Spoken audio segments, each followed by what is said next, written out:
Hello everyone, and welcome to the release of the GRAD Partnership's Educating America report. I'm Patricia Balana, I'm the Director for the GRAD Partnership, and want to extend a huge thank you to all of you for joining us today. This report is an in-depth analysis documenting the state of educational attainment leading up to, during and after the COVID-19 pandemic. As such, it contains important information for all of us. Next slide, please. So what is the GRAD Partnership? A group of 9 organisations working together to implement and scale evidence-based student success systems across our schools. Our collective efforts are in service of ensuring all students graduate from high school prepared and ready for post-secondary success. Next slide, please. And before I hand over to my colleague, Dr. Bob Balfance, who will provide more context for the report and walk us through the findings, I want to introduce the other GRAD Partnership members on the panel today. After we hear from Bob, we will get a brief perspective from Dr. Sasha Rodrigo, National Centre for Learning Disability, and Michael Watterson from the Schott Foundation. After the panel, we will have some time for questions.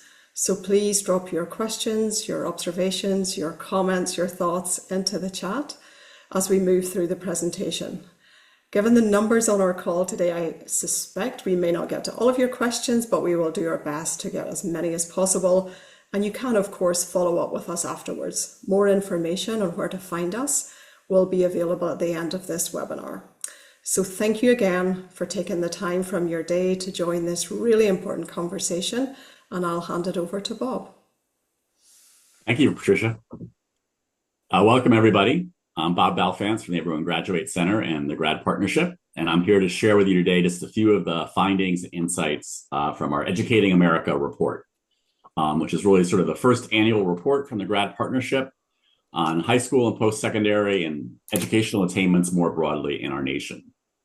And our goal is really to keep our key stakeholders, that includes our district leaders, our school leaders, our state leaders, our national leaders, and all the folks that work with them and help them to succeed, apprised of the sort of the nation's current successes and challenges of increasing the educational attainment of all of its youth and really putting them on a pathway to adult success. So we're not aiming to have a certain number of kids with a certain number of outcomes, but it's really about how do we make sure all our kids graduate high school and then have a path to adult success through additional education, through additional training, through additional ways to learn and to improve their abilities and pathways to adult success. This really builds on, as many of you might recognize, the prior work we did with Civic on building a grad nation. For more than a decade, we reported on the outcomes of the nation trying to meet its graduation rate goals for 2020. This now sort of takes it to the next step and looks at graduation rates, but also post-secondary outcomes and some other measures of attainment along the way. It gives us a baseline to measure future post-pandemic progress against, because this report really lets us know, like, where were we at the end of the pandemic? So we know where we can build from to get where we need to go. And that would give us, insights on more work and provide us where more work and insights are needed to achieve that. Next slide. The way the report's organized is that the first part of the report will be sort of an annual update on where we are with various measures of attainment, high school graduation rates, but also advanced course taking, 9th grade on track data for the states that have it, and hopefully more states will have it as we go forward, chronic absenteeism, college enrollment, and attainment. Looking at the multiple ways to think about, are we on a pathway to putting all our kids to adult success? And then each year, we're going to have an in-depth analysis on a key current topic. And this year is really going to be the first in-depth look at the pandemic's impact on high school graduation rates at the state and district level. We've learned a little bit about the national outcome, but we know very little about how that varied by states and districts. And that's what this report really digs deep in. We're going to share some of those findings in a minute. And then we'll provide in some insights from the GRAD Partnership and the field as a whole on how we can all move forward to achieve these, putting all our students on pathways to adult success. Next slide. As Patricia said, as you have ideas and questions, please put them in the chat. We'll have some time for Q&A at the end, or we can follow up with you afterwards. But let's dig into it. So, broadly, the pandemic's impact on national educational attainment is a complicated story that's still beginning to unfold. And one of the key themes we're going to see in a minute and in the report is that national averages often mask important variations, but in this case, they really do mask the real story of the pandemic's impact at the state and local level. And basically, we're going to see as we go through our slides in the report that essentially where you lived really determined how much the pandemic impact the odds, the chances are that you would graduate with your class, and so forth. And we have not seen the full impact of the pandemic on high school grad rates. It's important to keep in mind that all our data that's still available only captures what happened to the seniors, juniors, and sophomores that year the pandemic started in March of 2020. And we know the path to high school graduation is a long path that's influenced, throughout your educational trajectory. And so we don't know the story yet for the kids that were in ninth grade, that were in middle grades, were in upper elementary grades. And we'll see there's actually some reason to be concerned about what's going to happen. Next slide. So at the national level, just to set that stage, we could see that the nation was having sort of steady upward progress in raising graduation rates from about 2007 up to the pandemic. And then in that first spring of March of 2020, when everyone went out and we thought it was going to be a couple weeks, and it turned out to be the rest of the year, grad rates actually went up in that year. It could have been the momentum from the before March, or it could have been what happened after March, right? They then declined a small bit, less than half a percentage point at the height of the pandemic. That was notable, though, as that was the first, it took a pandemic to stop a decade plus of national progress and raising grad rates every year. But then they rebounded the next year by a slightly greater amount than they declined. So at the end of the pandemic, grad rates were a little higher, not quite a point, than they were before the pandemic started. But that's far from the whole story. So a couple of key things to keep in mind. One is that most subgroups experience bigger shifts than that national average shows. And interestingly, when we look at that first 2020 year, when basically, kids left school in March, and it was states basically decided if you were on the path to graduating in March, that you had so far at that point the right credits to graduate and so forth, that you would graduate, and that they would waive if you still hadn't passed an exit exam. Though most kids take their exit exams before the end of their senior year, but if you had not passed it, they waive that. They also just waived the final exam in everybody's courses. And what we found, right, is that the sort of the historically underserved populations saw the biggest bump that year. Students with disabilities were up 2.5 points. English language learners 2 points. Other critical groups up 1.5 points. Low income 1.33 points.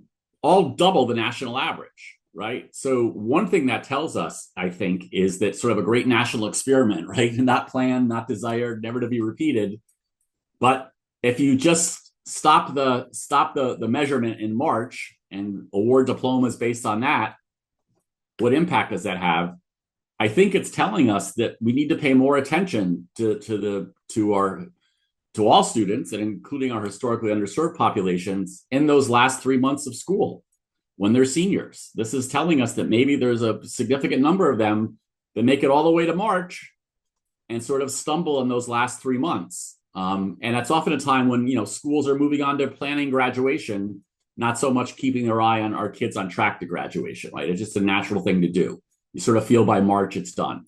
But this is telling us maybe not. Maybe there's a group of kids that are almost making it and didn't quite, and a little more attention and support, maybe that will make the difference so we can achieve the pandemic results without the pandemic. Next slide. Another thing that this just is an interesting finding that again tells us, let's think through what this is telling us, is that of all of the subgroups, students with disabilities had the largest gains over the pandemic. They had that first year, that March to June, the biggest bump, 2.5 points. They had the smallest decline in that peak pandemic year when everyone went to remote and virtual learning, remote and hybrid learning, often at least to some extent. And they had a stronger rebound. So end of day, students with disabilities saw their grad rates increase 3.2 points over the pandemic years, which was twice as fast as they were improving in the 3 years before the pandemic. So that this really brings us to ask, and we'll get into this a little bit in our discussion, what was different in the pandemic years for students with disabilities compared to other students and also compared to their experience before the pandemic that made it more likely they would graduate? And there's a whole host of reasons we could think about, but it really tells us we got to try to figure out what the actual story was. Next slide. Another thing to keep in mind is that we're just talking about like, higher or lower pre or post pandemic, sort of absolute change. But another thing to keep in mind is that it's rate of improvements. So we look at what was the rate of improvement over the pandemic years versus the rate of improvement in the years prior to it. We see a couple of cases where we're seeing some greater impacts of the pandemic on grad rates than just those, did it go up or down? So for Black students, the pandemic years actually cut their rate of high school graduate, their growth rate for high school graduation in half. Before the pandemic, they were just averaging about a point improvement a year. During the pandemic, it was about half a point, right? So it slowed down their rate of growth. For American Indian and Alaskan Native students, and we are using the federal terminology for everybody here, that's based, because that's where the data comes from.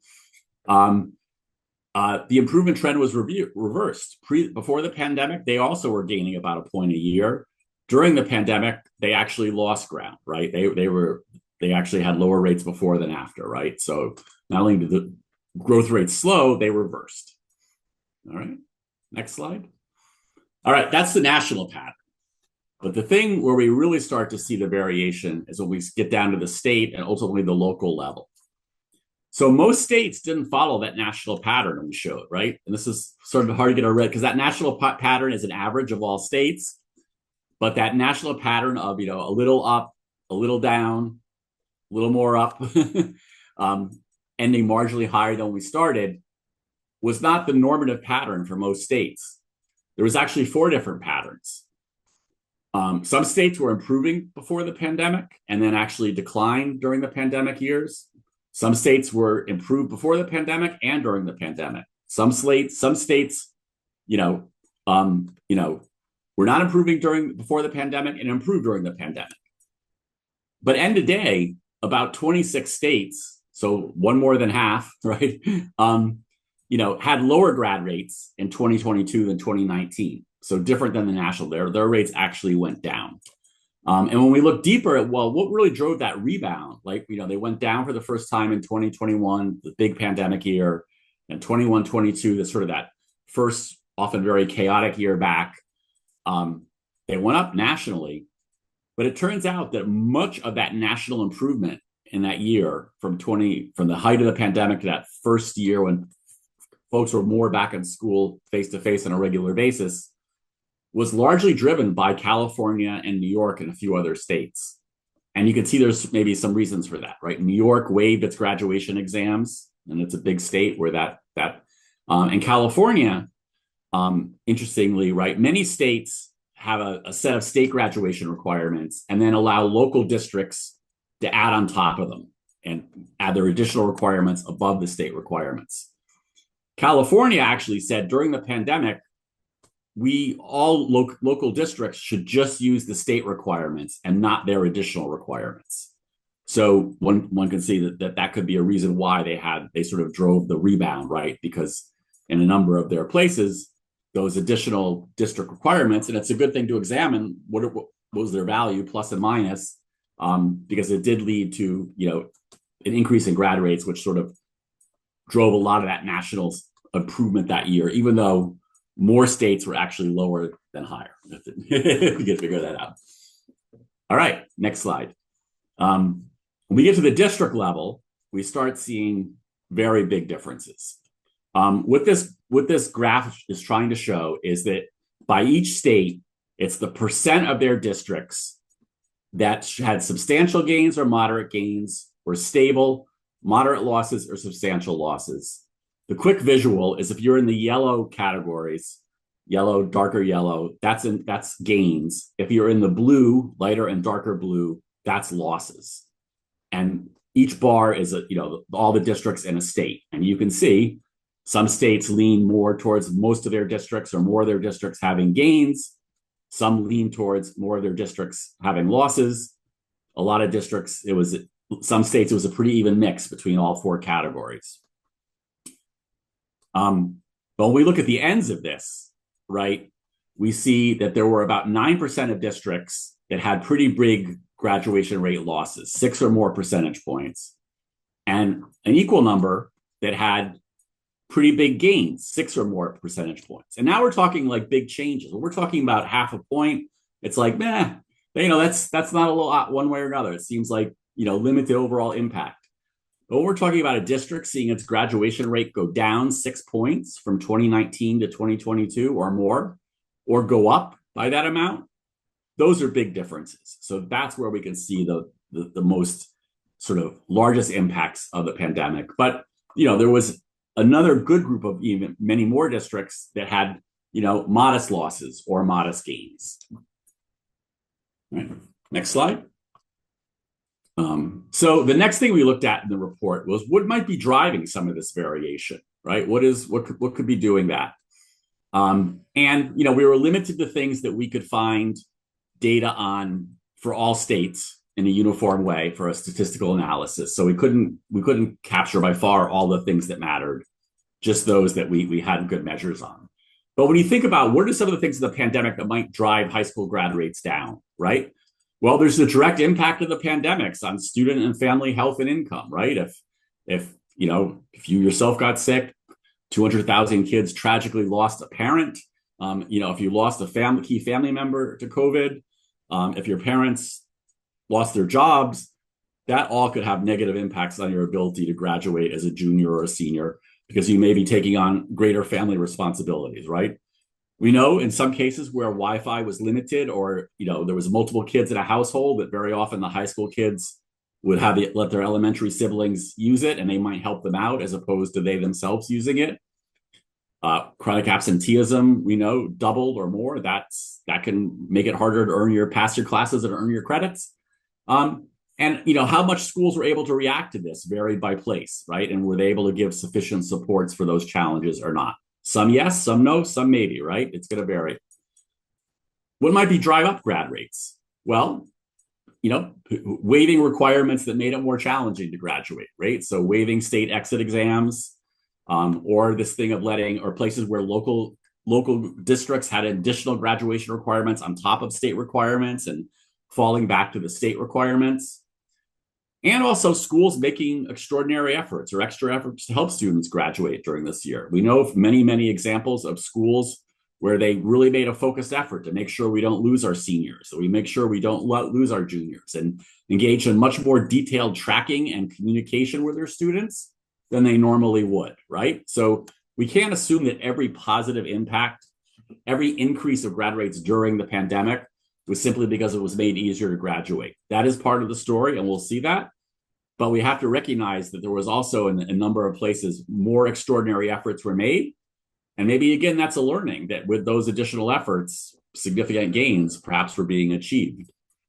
And so you can see that each place, their combination of these is going to vary.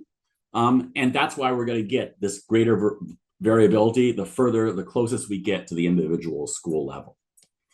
All right, next slide. So some things on what mattered, right? We were able to do statistical analysis on some of these things where we could find even data across states or in this case, school districts. And we looked at analyzed school districts, and we found that on average, districts where high school students spent more time in remote and hybrid learning in 2020-21, that main pandemic year, they had lower graduation rates that year. Again, perhaps not surprising. They don't have that human interaction and make sure they get all their assignments in to pass all their courses, to stay on track to graduation. They could have been pulled off to earn money for the family or to help their siblings, or they could have gotten sick, right? On average, it's important to remember at the pandemic time, only 12 states still had exit exams as part of their graduation requirements. All of those states waived those exams during the key peak pandemic year. And in those states, districts in those states, on average, their grad rates went up, right? All else being controlled for. So we can see some policies resulted in lower grades. Some other policies went the other way. In both cases, these impacts were statistically significant, but modest. And it's important to keep that in mind, right? They contributed to both those declines and those increases, but they were far from the sole reason for them. So we're talking about on order of plus or minus 10,000 to 20,000 on-time graduates were impacted by these things, plus or minus, out of 400,000 students not graduating in time in say, 2021. All right, next slide. A few of the things the report flags we got to keep our eye on is chronic absenteeism, which of course has gotten a lot of attention recently because whenever any phenomena doubles, it causes a lot of impacts. If we look just at high schools, and again, this 21-22, that first year back, but also very sort of chaotic year. In that year, 35% of high school students were chronically absent, 1/3, right? And in 1/2 of the schools, at least 1/3 of their students were chronically absent. But here's the two that really stuck out to me. And slightly more than 1/4 of the high schools in 2021, half or more of the students were chronically absent. It was normative in 1/4 of our high schools in 2021 for half the students to be missing a month or more of schooling. And you can think about all the interacting challenges that has, from instructional pace to social cohesion, to just students even being able to learn and form friendships, right? And in about 5,000 high schools, because high schools are big, right? So if half your students are chronically absent in a big high school, that's a lot of kids. But in 5,000 high schools, there were 400 or more chronically absent students, which you can really see how that can overwhelm the ability of a school to respond, right, in that moment. None of our student support systems were designed pre-pandemic to be able to reach out to and figure out and find supports for 400, 500, 600 students, right? And when you think about it, again, how the size of schools and concentration, almost half of all high school students in 21-22 attended one of these high schools with 400 or more chronically absent students. So what this leads me to argue is that at least for high school students, 21-22 was not a return to school or the first year back. We really have to almost see it as the third year of direct pandemic impacts, right? When you have that case of half the kids are going to a school with 400 or more chronically absent kids. All right, next slide. We have to keep our eye on the ball for our younger cohorts, because again, if you're just looking at this from a certain distance and you see those grad rates, go up less than 1/2 point, down less than 1/2 point, back up 1/2 point. It's like, I don't know. Like, I think, we had much bigger impacts on learning loss and chronic absenteeism. Grad rates seem to be holding their own. But again, those were kids that were almost done when that happened, right? And we know that staying on track to graduation is a long process, and could be many bumps along the way. And if we look at some of our younger kids in the middle grades at later elementary schools, we may see the greatest impact on grad rates on them if we don't sort of mobilize to do something about it. So think about that student that was in 6th grade when the pandemic is. So they went out in March. They essentially missed most of 7th grade. They were at home learning remotely, or occasionally in school in a hybrid. They were the kids that went on in 21-22, that first year back, to have those record low NAEP scores, particularly in math, where there were big 10 percentage point drops, the percent of kids proficient, which is an indicator of who's ready for sort of advanced high school classes or STEM classes, right? They entered 9th grade during this period of high chronic absenteeism. And from the 5 states where we have data, we show in the report, 9th grade off-track rates were much higher than, declines in grad rates, right? It was those 9th graders that, again, were showing potentially a bigger impact of the pandemic. And, these are the kids that are going to be in the class of 25, 26, 27, right? That's something their story is not told, but they're in our high schools now. And it means we may really have to mobilize a lot to make sure there's enough supports in our high schools to deal with this cohort of kids that were knocked off track in the middle grades. All right, next slide. All right, so that's a lot to take in, and a lot to process as far as the challenges we face. But we end the report with some paths forward, right, and some things to think about. How can we build the what we need to make sure that we're putting our kids in increased numbers on the pathway to adult success, not just trying to limit the impacts of the pandemic. And really the case we make is we really have to organize our K-12 and higher education systems to be student success systems. And just one thing to think about in the wake of the election, right? There's a lot of talk about that there were great differences between folks with a college education and folks not with a college education, and how they're different ways they voted and different things they're looking for.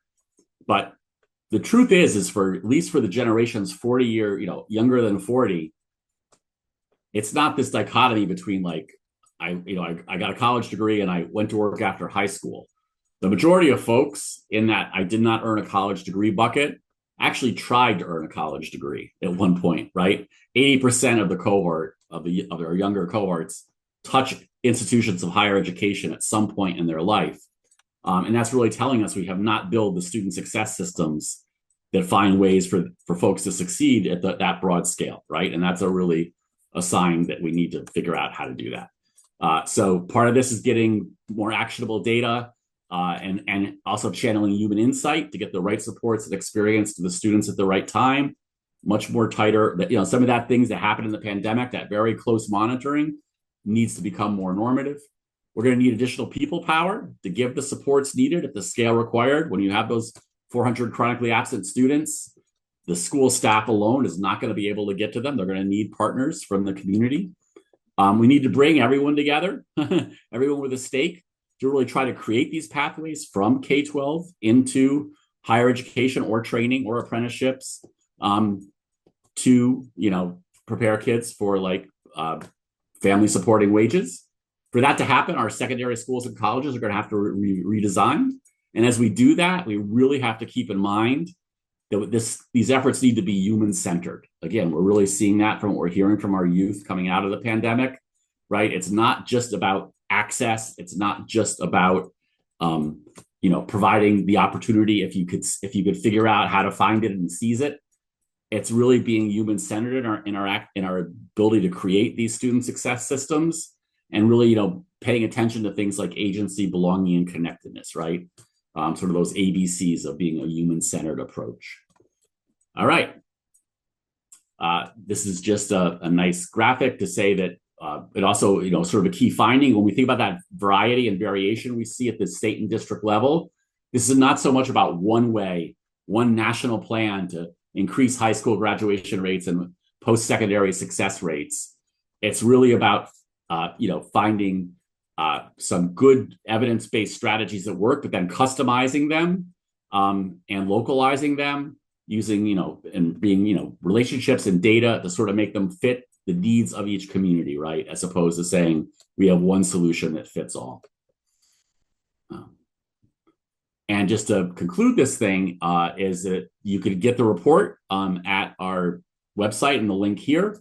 It's along with some additional data, which shows some state-by-state comparisons, both grad rates over time, low graduation rate high schools, a couple other ways to look at the data.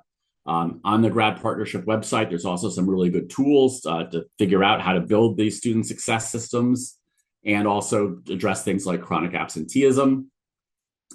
And that's also where you're going to be able to find this deck, this presentation will be available and put up on the website along with the report and the data files. And with that, I'm very excited to bring our panel on to hear what they think, about what we found in the report and about where we need to go from what we learned. So I'm going to bring them both on. I'm going to start with Sasha from the National Center for Learning Disabilities, and then we're going to hear from Michael from the Schott Foundation. And Sasha, we're going to begin with you. What are some of your reactions and thoughts on the Educating America report and findings of educational attainment during the pandemic years? Yeah, thank you, Bob. So from a disability lens, I think my main takeaway from this report was what do we mean by gains, right? We see that students with disabilities made gains when it comes to graduation and so forth during the pandemic. Well, what happens when we couple these wonderful graduation data or gains with, say, the NAEP data, as you mentioned, the reading and math data specifically, with the attendance data, right? Chronic absenteeism increased, with qualitative data directly from the students, right? The student voice. That little punchline here is in the Learnings from the Field article that is in the Educating America report. But what happens when we couple these data together that tells the full story?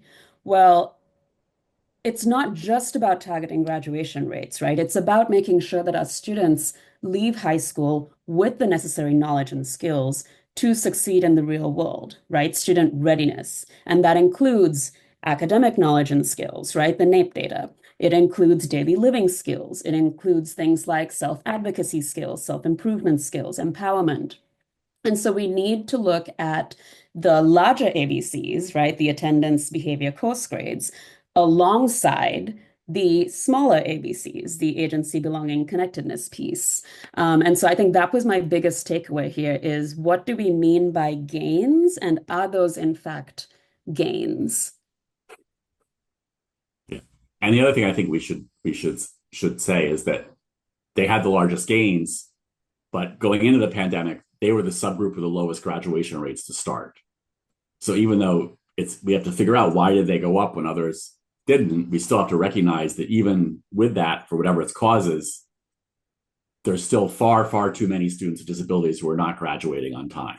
And that's probably the bigger story than this sort of anomaly in the data that may tell us something important, but it's not the full story. Absolutely. And I think you brought up a really good point about how standards were more relaxed during the pandemic, because I mean, none of us had anticipated this, coming about, and none of us really knew how to move forward. And so we saw that credit requirements had been more relaxed. Lots of schools went from a letter grade system to a pass-fail system. Attendance requirements were laxed. Testing and graduation exams those requirements were more laxed. And there was, with all of this, a lower emphasis on students with disabilities, unfortunately. It was much harder to meet the IDEA requirements under all of these challenges that the pandemic brought about. Around 2/3 of schools did not even mention students with disabilities in their pandemic plan on their websites.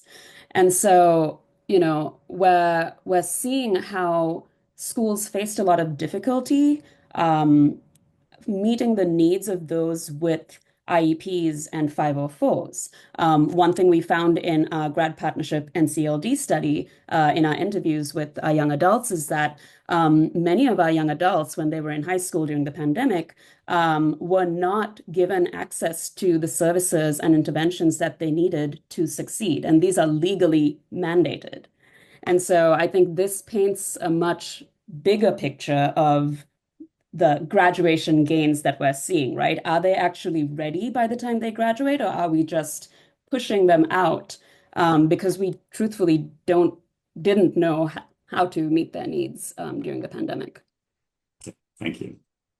Michael, what'd you think? So first of all, thank you, Bob. I guess I will start by saying I read the report really with sort of a democracy building lens. That is to say, I'm often thinking about how we are building or strengthening the institutions that undergird our multi-democracy. And so that's kind of how I came at this. But there are a number of things that jumped out at me that I think were really important. So first and foremost, I thought the report was very timely, given where we are in our nation today and the many questions related to the future of public education, the federal role therein. I thought all of that was part of an important set of questions that the report raises for us. Secondly, I thought the report presents to all of us as educators, as nonprofit leaders, as researchers, and as parents, an opportunity to truly dream about and design an approach to education and to democracy that is really radically inclusive, that's grounded in equity, and that really teaches citizenship. I also thought the notion of building relationships as a key feature and component of how we educate, as was raised in this report, is absolutely important. And to that end, I think all of us need to make sure that we do as much as we can to support teachers and students who are increasingly lifting up the importance of relationship-centered education. I also thought many of the learnings that we arrived at, given the rural experience, rural schools were incredibly instructive for success systems writ large and how we might think about long-term education improvement. Then obviously there is this matter of students' physical presence in classrooms. You sort of alluded to it earlier. That absolutely matters, and I think it's critical that we think about things like disproportional suspension or the over-policing of schools that have primarily high populations of students of color, and all of those kinds of things that point towards a maintenance of the school to prison pipeline, but ultimately, as I alluded to earlier, sort of shape what our democracy is or might be in the years to come. Investments really matter. I think one of the examples that you highlighted about where some virtual schools were in 2020 and 2021, and given the intentional investments that they made that led to some improvements in the following years, is proof positive that we have an ability to make some intentional decisions around investments in policy and practice that can result in gains for students and for communities. So just a couple of opportunities that I think are important to stay focused on. One is the idea of scaling success systems as an intentional strategy. I think that is a strategic opportunity around which all of us can and should rally. Secondly, it points to me, at least, that there is an opportunity to lean in and prevent any emerging abuses that may arise as it relates to generative AI and its impact in shaping how we educate going forward. I think this, and you sort of ended with this, I think, this idea of deepening community partnerships for the benefit of students is absolutely, absolutely critical. And I think the report points to a huge opportunity there. And then lastly, just sort of as a global thing for me, again, I start where I began, and that is, I think this is a huge opportunity for us to strengthen our democracy. Not to sound overly preachy, but I think everyone probably agrees that there is an absolutely critical role that public education plays in the shaping and sustaining of our democracy. And to the degree that we get it right, I think will have really important and long-term effects for those who are coming after us, who will have the awesome responsibility of shouldering and of operating our democracy for the benefit of others. So thank you again. It was a really, really outstanding report. Thank you, Michael. Thank you for those insightful insights. I just have two quick questions. We want to save time for a general Q&A with the audience. And audience, if you're thinking of your questions, we're queuing you. We're coming to you soon. So I have one negative and one positive thing to explore with you that covers the report, that covers the work both of you do. So as Michael, you sort of brought out, is that, we have this finding that kids that were more in remote schooling during the year in general, on average, that impacted their grad rates. And to your point, that was like sort of a common shared experience that has been a common experience for sort of our underserved populations for a long time. Students with disabilities, Black students, low-income students, Latino students, English language learners, and others, homeless students, which is that either, for various reasons, almost always beyond their control, missing substantial amounts of school because the school is not organized to help them be able to get there every day, or is doing things that make it hard to get there every day, suspending them in a disproportionate manner so they're out of school, any number of ways that it's sort of done that. And even a little bit, a thing to keep our eye on going forward is that, we've heard, at least anecdotally, and it's one of the things we'll keep our eye on for data emerging, is, some school districts sort of using virtual schooling as their new form of soft suspension, right? Saying like, oh, we're not going to suspend you, but we are going to actually assign you to 2 weeks of virtual schooling. And that will probably impact students with disabilities at a higher rate because they're often suspended at a higher rate. So just your thoughts and comments on how we have to how that shared experience shows to everyone that, yeah, it's not good to be denied access to school or not, and with the temptation to still say, oh, but there's some benefits to virtual schooling. So just brief comments on that because we have to. Yeah, I think you hit the nail on the head, Bob. For many progressive advocates in the education space and the education justice space, this has been an issue that they have been lifting up for years, for decades. The impact of the intentional and or the unintentional marginalization of certain student populations, be they students of color, be they disabled students, whatever the case may be.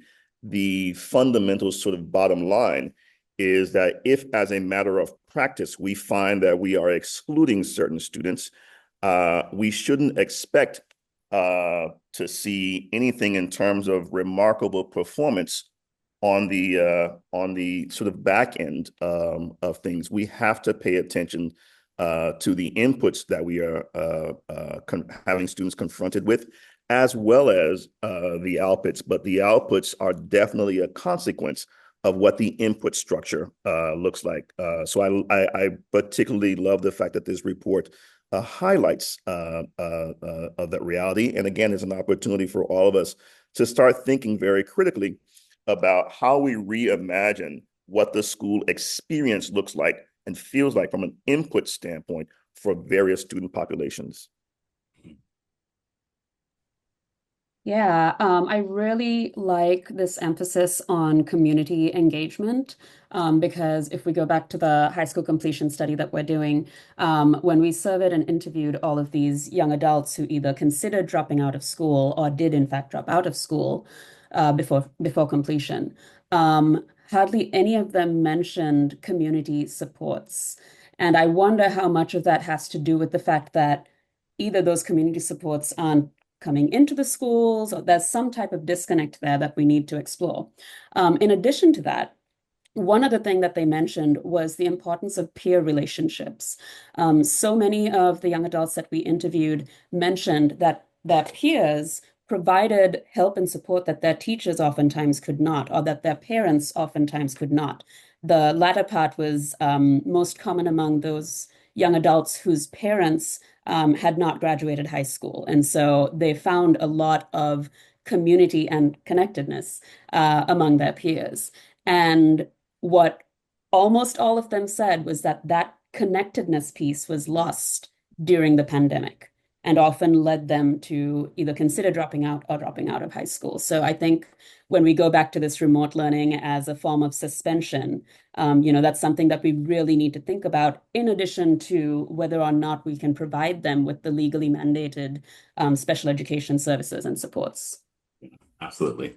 All right. Now, on the positive note, so we need positive visions, and this report, in a way, tries to provide them.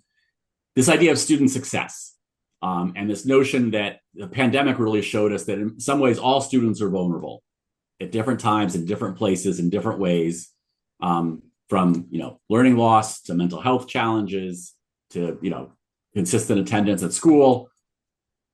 No one was spared that, and that's really tells us why if we reorientate our system from we have a model, and if you don't succeed in that one size fits all model, you might have some remedial or some retention supports, but it's after you failed that we sort of, right, we don't, what if we reorientate as the argument to like, we're all trying to work together, community, higher ed, K-12, to create this idea of a student success system in the broadest sense, which is, I think in our divided nation, we can all agree we want our students to succeed because our students are, from our family and our neighborhood, our community, and from the nation, it all benefits us if students succeed.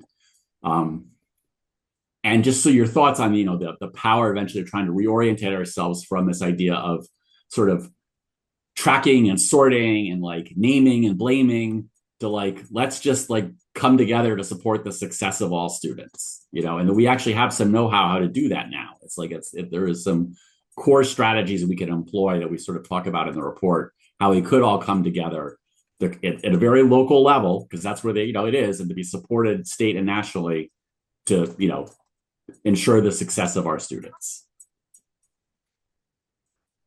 Bob, in a lot of ways, I think you're making a really, really important, I'll refer to it as a long-term economic patriotism argument. And here's what I mean. I love your implicit phrase about the fact that all of us are in this together. We've had a huge history in this country of separating ourselves and to use your word, blaming students for this, blaming teachers for that, blaming the system. But at the end of the day, all of us are indeed in this boat, so to speak, together. And that's why I see this as such an opportunity, given where we are right now with having just gone through an election and a country that feels very, very divided. I think there's an opportunity here for us to counter that notion that there's so much difference that exists among us if we can focus on the fact that there is an opportunity to address and fix something that has benefit for all of us and indeed the country, and that's public education that is experienced by the vast majority of our young people in this country. And so if we can reimagine and redesign a system for how we approach education and think about it in terms of what it does for our long-term social, political, economic, and shared health as a nation, I think that's an excellent place for us to start. Sasha, the last word is yours. Great. Just one more point piggybacking on what Michael said. I think as we create these systems and revise these systems to include all and kind of eliminate this notion of othering, it's so important to make sure that we are including the student voice. If there's one thing that I've learned in a grad partnership study that we're doing on high school completion, it's that we oftentimes create these systems without the student voice at the center. And that's so unfortunate. That's a missed opportunity. And so I think moving forward with all of these data that we have, I think we have a real opportunity to center that student voice and move forward with that propelling our plan. No better place to leave it. Thank you, Sasha and Michael.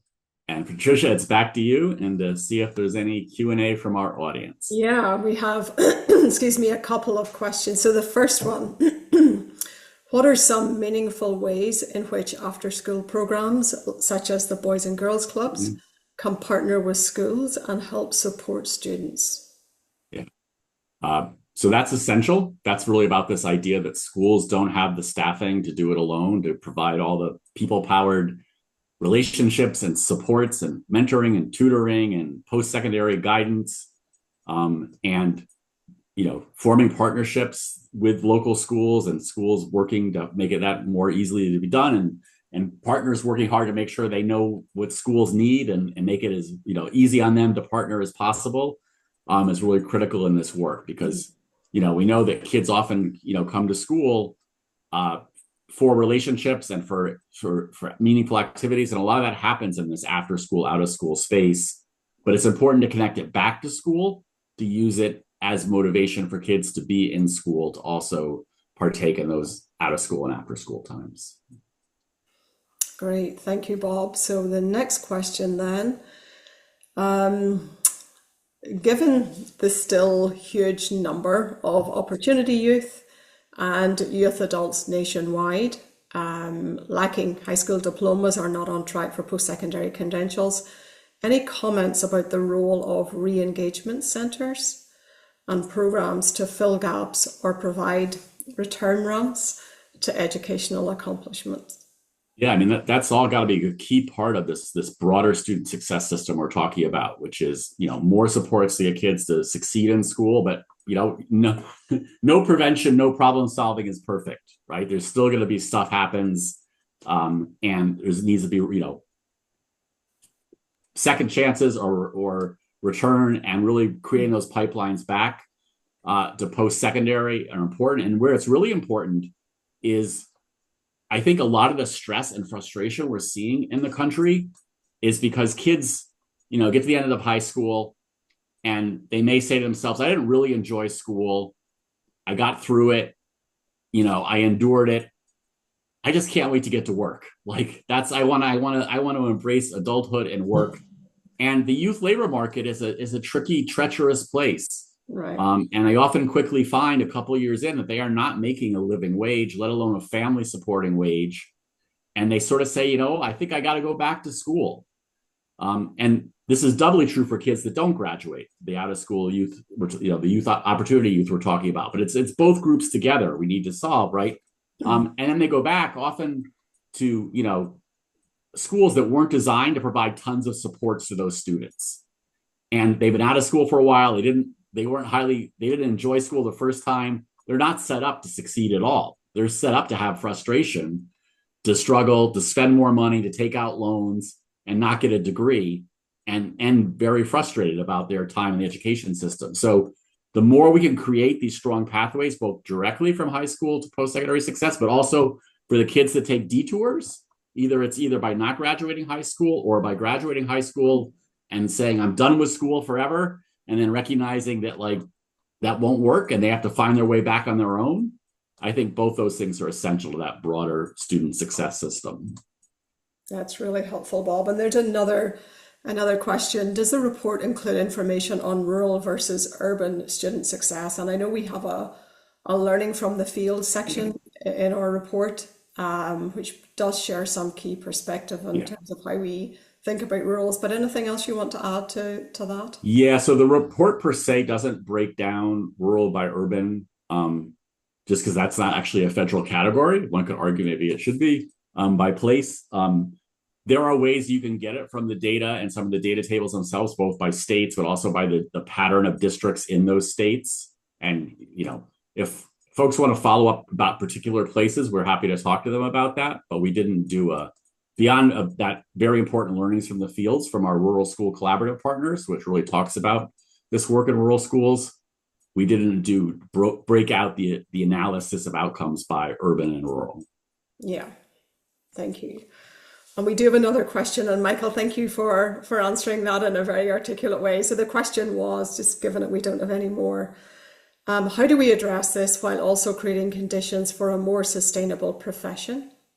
Seeing how shortages are still significant, especially in the hard to staff subject areas and districts. And Michael's reaction, and I'll open it up to you, Bob and Sasha, if you want to add anything. We need to all lock arms and work together to ensure state and local decision makers redesign administrative systems that are not increasingly encouraging of professionals not leaving the space and that are helpful for recruiting professionals in those hard to staff subject areas. Community orgs are an important source of support in raising these important and necessary conversations. Anything to add to Michael's perspective? So I would say that we both have some short-term things we have to do to get through this moment in time. And then, which is about creating some, and some people are doing some better pipelines, even like grow your own, or even from a high school student, give them experience mentoring or tutoring other students while they're in high school. That might get them engaged in the education profession, connect them directly to a teacher training program in a local university, which also has experiential learning back in their schools, again, as a mentor and tutor. Then they can really see, is this for me? I really like being in this environment. And that will lead hopefully to more graduates that are really committed to the work and know what it is before they get there, right? And it's not just the shock of this is very different than my education program. I'm not sure I know what to do, right? That is the short term. The longer term, I really think it's this bigger argument of if we really create schools, places where both adults and kids really want to be. Part of our teacher shortage is we made schools places that neither the adults or the kids really want to be, or we're seeing that, right? Both by the teachers resigning or not taking up the profession, and the kids being chronically absent. That's a signal we can't ignore, right? And I think they're saying the old system where it was, sorting and ranking and shaming and blaming, like, it's not working. We've got to create a thing where we're all coming together to have schools that are really enable us to learn, really equip us for the future, really build our cognitive and social capacities, but are also just good places to be as we're doing that, right? It's not something we have to endure, right? It's like it's transforming us in very positive ways, but it's also an experience that's at least sometimes enjoyable to be part of, right? And that to me is the bigger solve. Sure. So we have one more question on funding. It always comes up. Where does school funding come into play in our analysis? And is that the unifying movement? Yeah, that's a great question. And that's got to be there on the table, right? That again, there's many ways that our resources are not aligned with our challenges, right? And as long as the resources and challenges are unaligned, progress will be minimal, despite whatever we say, whatever we do, right? That's like at the bottom line. If you have a school with 400 chronically absent kids and you have money for one counselor and a part-time social worker and nothing to help teachers take time to work on teams to address those kids, like it's not going to get better, right? We have to make sure that resources and challenges are much more aligned.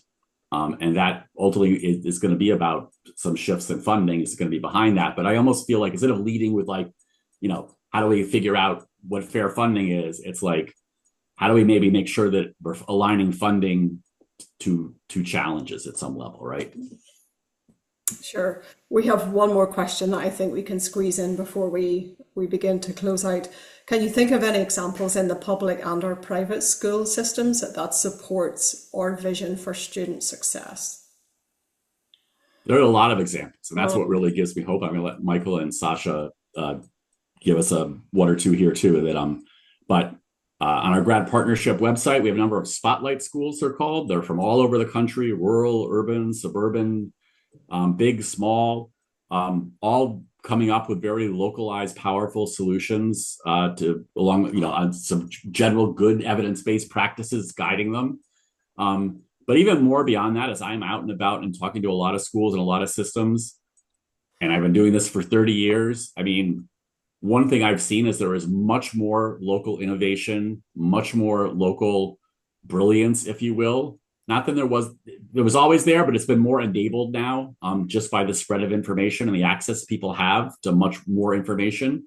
It used to be 30 years ago, if you were at a school and you wanted to get a fresh idea, you had to go visit another school physically. And that's really hard to do if you work in a school, to find time to leave your school to go somewhere else to visit, right? So it didn't happen much. So people were very, very isolated, and maybe once a year you went to a professional conference, but not most teachers, right?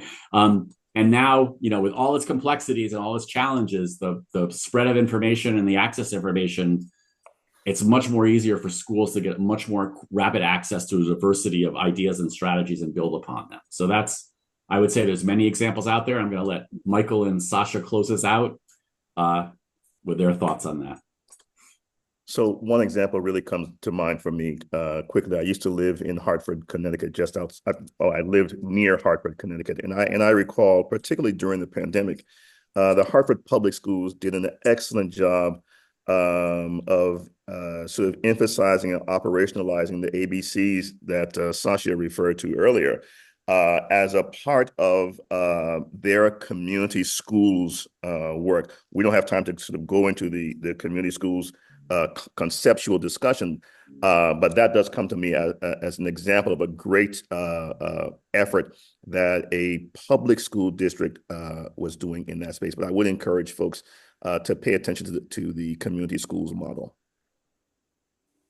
And just a real quick note, it's really important for us to look at systems level change, obviously, but from a micro perspective, it's not difficult to think of this from a what can I do perspective, right? So many of the young adults that we interviewed mentioned how all it took was just one teacher or whoever it was, one peer, one coach, to put them back on track and to believe in them and show them the way. So it is important to look at the systems level change that we can do. And that's exactly what the GRAD Partnership and civil organizations are doing, but we can also look at the micro level and really think of how we can start small and go big. So thank you. That's a perfect way to end.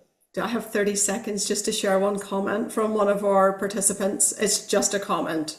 Schools in our area seem to be under a lot of pressure to keep any community resources out of their buildings due to tighter restriction demands from elected school boards. This may be the first step to work in our democratic system to make good change in working together. Thank you for that comment, and for those who dropped some questions in the chat. And a huge thanks to Bob, Sasha and Michael for sharing today. Also to Lindsay and Andre, who did a magnificent job behind the scenes to make this as smooth as possible.